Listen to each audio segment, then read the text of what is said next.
வணக்கம் மக்களே.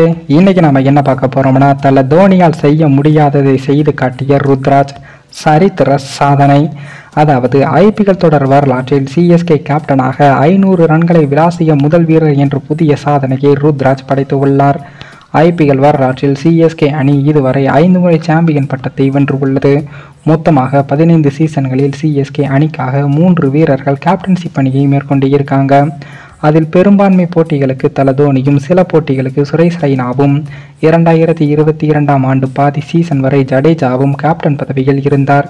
இவர்களில் சிஎஸ்கே அணியின் கேப்டனாக முழுமையாக ஒரு சீசனில் விளையாடிய ஒரு முறை கூட 500 ரன்களை விளாசியதில்லை. அதிகபட்சமாக தல தோனி 2013ஆம் ஆண்டு சீசனில் 466 ரன்களையும், 2018இல் 455 ரன்களையும், 2008இல் 414 ரன்களையும் விளாசியிருக்கிறார்.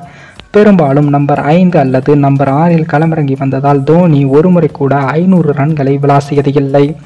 இந்த நிலையில் தான் சிஎஸ்கே அணியின் புதிய கேப்டனாக ருத்ராஜ் கெய்க்வாட் அவர்கள் பொறுப்பேற்று உள்ள நிலையில் இந்த சீசனில் அடுத்தலாக விளையாடி வரும் ருத்ராஜ் கெய்க்வாட் அவர்கள் இதுவரை ஒரு சதமும் 4 அரை சதம் உட்பட 509 ரன்களையும் விளாசியிருக்கிறார். இதன் மூலம் சிஎஸ்கே அணியின் கேப்டனாக 500 ரன்களை விளாசிய முதல் வீரர் என்ற சாதனையையும் படுத்தியிருக்காரு. கேப்டன்சி பொறுப்பேற்ற போதும் ருத்ராஜின் பேட்டிங்கில் எந்த பாதிப்பும் ஏற்படவில்லை. அதே போல கேப்டன்சி பொறுப்பேற்ற பின் கூடுதல் கவனத்துடன் ருத்ராஜ் விளையாடி வருகிறார். இதனால் சிஎஸ்கே ரசிகர்கள் ருத்ராஜ் கெய்க்வாட்டை கொண்டாடியும் வராங்க. அதே போல பஞ்சாப் அணிக்கு எதிரான போட்டியில் 48 பந்துகளில் 2 சிக்ஸர், 5 4 உட்பட 62 ரன்களையும் விளாசியிருக்காரு. சிஎஸ்கே அணி பேட்ஸ்மேன்கள் ரன்கள் சேர்க்க திணறி வந்த சூழலில் தனியாளாக நின்று அணியை காப்பாற்றியிருக்காரு ருத்ராஜ். அது மட்டும் இல்லாமல் இந்த ஐபிஎல் தொடரில் அதிக ரன்களை விளாசி ஆரஞ்சு கோப்பையை வைத்திருந்த விராட் கோலியிடம் இருந்து ருத்ராஜ் கெய்க்வாட் அவர்கள் கைப்பற்றியிருக்காரு.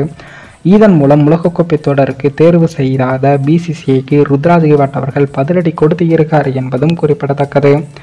மேலும் இந்த வீடியோ ஏதோ ஒரு விதத்தில் உங்களுக்கு பிடித்திருக்கும் என்று நினைக்கிறேன். நம்ம சேனலுக்கு புதிதாக வீடியோ பார்க்கிறீர்கள் என்றால் மறக்காமல் சப்ஸ்கிரைபர் செய்துவிட்டு பாருங்கள். இன்னொரு வீடியோவை சந்திக்கும் வரை நான் உங்கள் தமிழ்.